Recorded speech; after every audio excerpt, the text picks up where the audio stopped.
Magandang araw po sa inyong lahat. Bali, ang ituturo ko naman po sa inyo ay itong salitang call back na sa Tagalog po ay balikan ng tawag.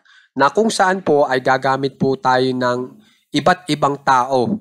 Hindi lang po sarili ninyo para gumaling po kayo sa paggamit ng call back.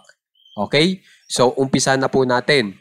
Sa number 1, balikan mo ako ng tawag. Pag in English nyo yan, call me back. Okay po. Sa number 2 naman, babalikan kita ng tawag. Pag in English nyo po yan, I will call you back. Okay po. Sa number 3 naman po, balikan mo kami ng tawag. Call us back. Okay? Sa number 4 naman po, balikan mo siya ng tawag.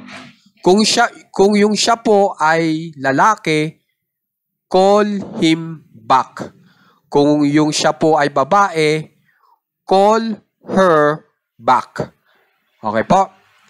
Sa number 5 naman po, balikan mo sila ng tawag. Pag in English nyo po, call them back. At sa number 6 po, kung gusto nyo pangalanan yung tao, pwede rin po.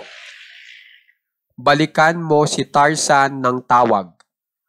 Call Tarzan back. Okay, bali yung Tarzan po dito, pwede nyo pong palitan kung gusto nyo. Okay po?